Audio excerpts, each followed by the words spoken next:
दोस्तों नमस्कार। हमारे साथ senior journalist Shadab Rizvi sir मौजूद हैं। शादाब सर, चैनल पर आपका स्वागत है।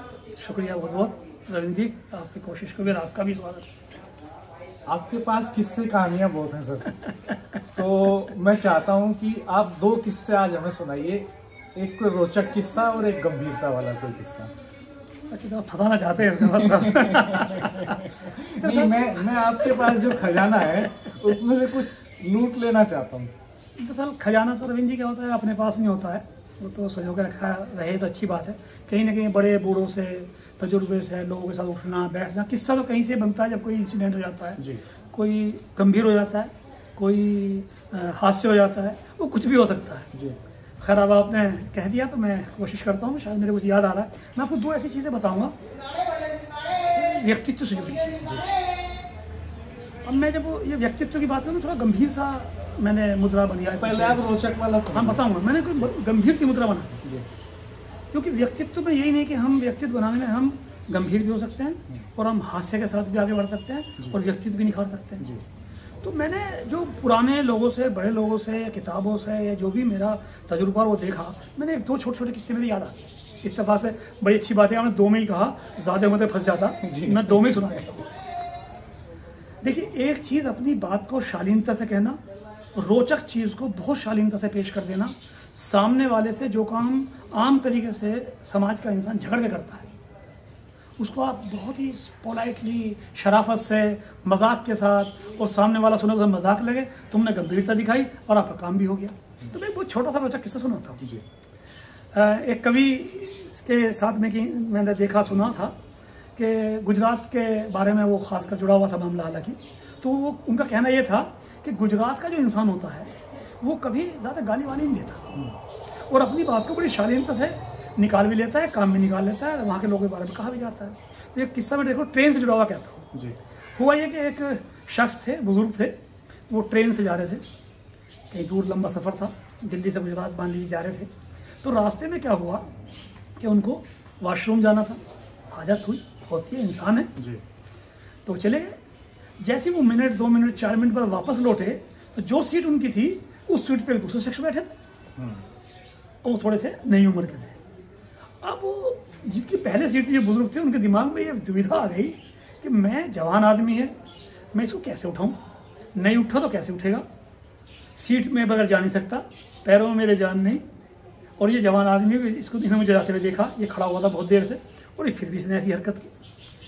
अब उनके मन द्वंद कर रहा है कि इसको, तो उन्होंने क्या किया, शालीनता से, और जिसमें आपको हास्य भी दिखाई देगा और शालीनता भी दिखाई देगी, वो उन्होंने अपनाया। एक तो वो सीधे सीधे ये कह सकते थे भाई मेरी सीटें खड़े हो जाइए, उन्होंने ऐसा नहीं कहा। थोड़ा और रूड होते, कुछ बात वाकपटुता अगर बढ़ते कहते, तुम्हारे बाप की सीट है क्या, मैंने टिकट ले रखा, खड़े हो जाइए। बागपत का आदमी होता था, हाँ, मतलब अगर बागपत वाले स्टैंड में कहता तेरे बाप की सीट है, मैंने टिकट ले रखा, मेरी सीट में बैठा था, मैं वहाँ गया था, तो वो भी उन्होंने किया। अब उन्होंने ये सारी बातें, दोनों बात मैंने कही कि सीट पर मेरी सीट है और तेरे बाप की सीट नहीं, खड़ा हो, ये दोनों चीज बातें किस तरह कोई बुजुर्ग जो है शालीनता के साथ कह सकता है, मुझे उसको बड़ा मजा आया था उस वक्त जी। कैसे कहा? तो उन्होंने क्या कहा, उन्होंने पूछा, उन्होंने नमस्कार किया कि भाई साहब नमस्कार। जो लोग सीट पे बैठे थे आके, उस बुजुर्ग ने उस जवान को नमस्कार किया, हाथ जोड़ के, तो भाई साहब नमस्कार। उन्होंने कहा जी नमस्कार। तो बोले साहब आपका नाम क्या है? तो उन्होंने कोई एक नाम बता दिया कि मेरा नाम नरेंद्र है या वसीम है, कुछ भी बता दिया। उन्होंने कहा अच्छा, बहुत अच्छा, और आपके पिताजी का नाम क्या है? उनका रामलाल है, सुलेमान, कुछ भी नाम बताया, मेरा नाम फला है जी। उन्होंने फिर बड़ी शालीनता से कहा बुजुर्ग ने कि नरेंद्र जी, ये रामलाल जी की सीट नहीं है, इसलिए हम सीट खाली कर दें जी। तो अब देखिए, उन्होंने कह दिया कि ये सीट तुम्हारी नहीं, तुम्हारे बाप की नहीं है, लेकिन उन्होंने बड़े अंदाज से जो है शालीनता से वो बात कह दी। वो मैंने देखा कि उसका इतना असर हुआ कि वो आदमी खड़ा हो गया, और खड़ा होने के बाद जो उसने उनसे फील किया कि मुझसे गलती हुई, मुझे नहीं बैठना चाहिए था, परमिशन लेके बैठना चाहिए था एटिकेट से। तो मेरा मतलब ये, अपनी बात को आप बिना लड़े, बिना झगड़े, शालीनता से और अच्छे शब्दों में, अच्छी चीज़ों में पेश कर सकते हैं, तो आपका व्यक्तित्व भी सामने आता है और आपकी बात करने की भाषा शैली भी सामने आती है और आपके पारिवारिक और सामाजिक जो लालन पालन है उसका भी एक अच्छा। हमारे आजकल के नेता इसका ख्याल क्यों नहीं रखते? हम देखते हैं कि जिस तरह की शब्दावली अब पॉलिटिक्स में आ गई है, एक ज़माना था जब पार्लियामेंट में डिस्कशन होता था, बहस होती थी, तो एक से एक तंज कसते थे लोग एक दूसरे के ऊपर, और आज जिस तरह की शब्दावली आ गई है तो वो तो मतलब अफसोसनाक है। उसको अखबार में है तो आप लिख नहीं सकते हैं, किताब में आप छाप नहीं सकते हैं, उसको किसी को बता नहीं सकते हैं। दरअसल इसका दोष ही जो है मैं आप भी हैं रविंद्र जी, क्योंकि जब से media, social media, glamorization, live telecast और ये सब चीज़ें आ गई हैं, तो वो सब चीज़ें क्योंकि पहुंच घर घर हो गई मोबाइल से, तो अब आदमी को लगता है, पहले भी बात करते थे, ऐसी बात नहीं है, पहले नेट टू नेट बात नहीं करते थे, किसी की शान में बात नहीं करते थे, लेकिन जनता को लुभाने के लिए आपको जो है वो छोटी बातें, उनके मतलब की बातें ऐसी कर, जैसे मान लो कभी एक बार मेरे बिजनौर में ये बात तय हो गई थी कि मुलायम सिंह ने भाषण दे दिया कि आप जो है वही अपनी सुरक्षा के लिए कट्टे रख लो, ये बड़ा चर्चा हुआ था एक बार, ऐसा बोल दिया, ऐसा बताते हैं, बोला था, मेरे ध्यान नहीं आ रहा कि कहा गया था।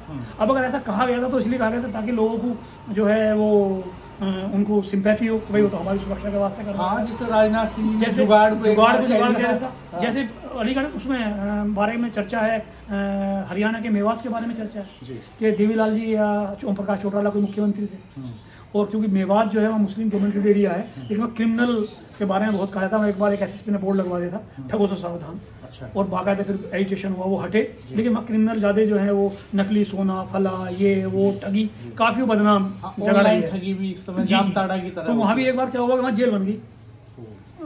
अब ये देवीलाल जी या कोई थे या शायद ओम प्रकाश चौटाला, वहाँ जेल बन गई उनके टाइम में।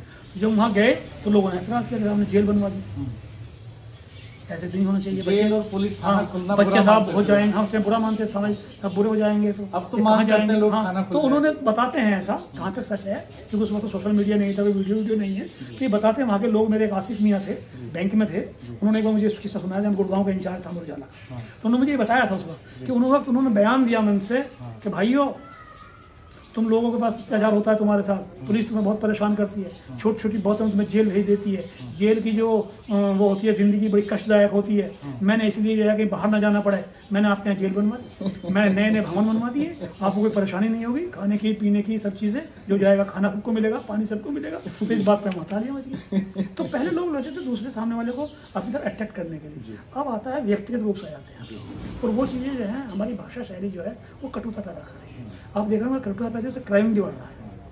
यही एक वजह है कि कहीं जब मेरे में रात में कटुता होती है, किसी ए और बी में कटुता होती है, वो कल उसमें जो है जब बढ़ जाती है तो कहीं वो फिर शारीरिक रूप से नुकसान के तौर पे, मानसिक रूप से नुकसान पे, आर्थिक रूप से नुकसान करने की कोशिश एक दूसरे की जाती है, वो फिर ऐसा होता है। ये सब चीज़ें इसमें आ रही है, इसलिए भगवान सद्बुद्धि दे हमारे ऐसे इन बड़े नेताओं को, मैं तो यही कहूँगा। लेकिन फिर भी ऐसा भी नहीं है कि अपवाद भी या अपवाद वाले लोग हैं, 2-4-5 लोग सिर्फ जो है ग्लैमर बनाने के लिए, अपने आप को सुर्खियों में रखने के लिए उल जुलूल बातें कर देते हैं, लेकिन बहुत अच्छे लोग जो डिस्कस करते हैं संसद में, विधानसभा में, इनकी वजह से आज कानून बन रहे हैं, सब चीज़ें, वो भी बहुत उनकी संख्या बड़ी। अगर उनकी संख्या बड़ी ना हो इंटेलेक्चुअल की, तो फिर तो ये लोग जो है वहाँ संसद को जो है खड़ा बना देंगे, बिल्कुल गिनती के लोग। ये अच्छा, एक गंभीर किस्सा और आप बता दीजिए। खैर हम अगले वीडियो में बात करेंगे, कोई बात नहीं। मज़ा आया इस चर्चा में दोस्तों। देखिए, ये बात बिल्कुल, इस बात में बहुत दम है कि अगर आप मिठास भरी भाषा रखते हैं, अच्छे शब्दों का इस्तेमाल करते हैं, तो समाज में आपके रिश्ते, आपके ताल्लुकात हमेशा अच्छे रहेंगे। और अगर बहुत खराब बात भी, नाराजगी भरी बात भी आपको कहनी है, तो उसके कहने का भी एक सलीका, एक अंदाज होना चाहिए। तो ये सीखने वाली बात। रविंद्र जी, आपकी वीडियो पूरी हो गई, लेकिन मेरा किस्सा याद आ गया। जी जी जी आपने जो कहा था फिर मैं वादा खिला भेजेगा, मैं 2 किस्सों को कहा था। याददाश्त भी कमाल की चीज है ना सर। याददाश्त ऐसी चीज है कि बहुत दिमाग में आप सोच रहे हैं कोई नहीं आएगा, और बहुत क्लोज आदमी नहीं आता है, नाम याद नहीं आता है, और अचानक यूँ कहिए कि उम्र बढ़ती जाए। नहीं, अभी तो आप यंग हैं, अभी आपसे नई पीढ़ी को बहुत सीखना है, और हमारे दर्शकों को बहुत सारे कंटेंट। तो दूसरी जो मैं बात कर रहा था, क्योंकि 2 बात आई थी, वादा खिलाफी रही थी, दूसरा मैं व्यक्तित्व से भी बात कर रहा था, आगे बढ़ने की बात कर रहा था, बुलंदी की तरफ जाने की बात करूँगा। क्योंकि 2 चीज़ें होती हैं। मैंने ये भी ऐसा नहीं कि मैं अपनी पसंद जो मैंने सुना, देखा, पढ़ा, या मैंने सोशल मीडिया कह दीजिए, अच्छे लोगों को मैंने फॉलो किया, उनसे ये कहीं इंस्पायर होकर मैंने देखा सुना। लेकिन 2 चीज़ें हैं। एक, कोई शख्स ऐसा है कि कोई बहुत ही अभी शादी में, ब्याह में, किसी फंक्शन में जाने के लिए अच्छे कपड़े पहने निकलता है, और बराबर में कहीं पानी का गड्ढा मिल जाता है, गंदगी का गड्ढा मिल जाता है, वहाँ कोई इंसान हो सकता है, कोई जानवर हो सकता है उसमें लेटा हुआ, या कोई उसमें काम करता हुआ हो सकता है। इत्तेफाक से जब आप जा रहे हैं, चाहे वो इत्तेफाक है और चाहे उसकी नीयत है, उसने चाहे आपके ऊपर फेंका और चाहे वो काम करते हुए गिरा, तो वो कहीं ना कहीं आपके कपड़े पे आके कोई छींट लग गई, तो आप बड़े गंदे हो गए। अब ये आपके व्यक्तित्व के और आपकी सोच के पॉजिटिव और निगेटिव के ऊपर डिपेंड करेगा रविंद्र भाई। और जो समाज को, सोशल को और हमारे नए बच्चों को जो पेशन होना चाहिए वो सोचने की ज़रूरत है। उसमें दो रास्ते हैं, या तो हम उसके जैसे बने या हम उससे दरकिनार करके आगे बढ़ जाएं। जो आगे बहुत लंबा सफ़र है जिसका कोई अंत नहीं है, वो ज़मीन से आसमान तक के, बुलंदी तक है, सफलता का है, और एक तरफ जो है रुकने का है, ठहराव का है और गंदगी का है। तय खुद करना है। मैं वो आपको क्विक टाइम है, 10-20 सेकंड होते हैं। अब वो 10-20 सेकंड में आप अपनी ज़िंदगी का प्रदर्शित कर सकते हैं कि आपकी ज़िंदगी कैसी है, या आप क्या सोच रहे हैं, आपके माइंड स्टेटस क्या है। जो आसपास सामने देखेंगे वो आपके उस कृत्य से, आपके उस काम से आपको जज करेंगे। जैसे आप या तो उसके साथ जिसने गंदगी डाली या खुद गिरी उसके काम से, या तो आप गंदगी में कूद जाएं, जो आपकी छींट लगी है वो पूरा गंदा हो जाए, उससे लड़ पड़े तो आप पूरा गंदा हो जाए, या आपकी सोच के ऊपर आप गंदगी की तरफ सोच रहे हैं, या आपने सोचा कि लग गई छोटी सी चीज़, कोई बात नहीं, इसने जान के नहीं जानी होगी, भले उन्हें जान के सोचिए, आप पॉजिटिव सोचिए, इसने जो है ये डाली नहीं है, डल गई जब काम कर रहा था, और आप आगे बढ़ जाएं।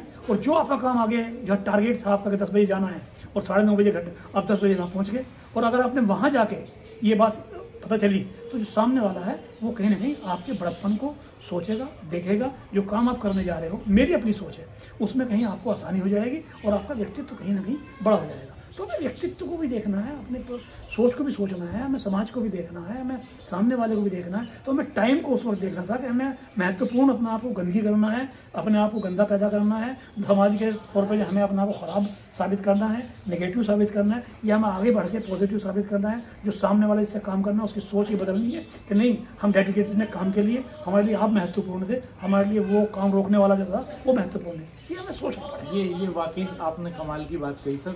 10 सेकंड जो है वो 10 सेकंड का माइंडसेट आदमी को कई बार सुसाइड की तरफ ले जाता है, उसी में कई बार आदमी क्राइम कर देता है।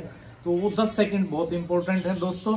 तो आप हमेशा जब भी ऐसे 10 सेकंड आए तो शादाब सर का ये वीडियो सुन लें और कोशिश करें कि उन 10 सेकंड में ऐसा डिसीजन लें जो आपकी जिंदगी को आगे लेके चले, ठहराव की तरफ लेके ना चले। धन्यवाद दोस्तों। चैनल को सब्सक्राइब कीजिएगा, कमेंट बॉक्स में अपना रिएक्शन जरूर दीजिएगा, आपको ये वीडियो कैसा लगा। आपके पास भी बहुत सारे किस्से कहानियां होंगे, आप यहाँ कमेंट बॉक्स में लिख सकते हैं। उन किस्से कहानियों का भी हम यहाँ पर चर्चा करेंगे चैनल पर आपके नाम के साथ। चैनल को सब्सक्राइब कर दीजिएगा, बेल आइकन प्रेस कर दीजिएगा, नोटिफिकेशंस ऑल कर दीजिएगा। धन्यवाद, नमस्कार।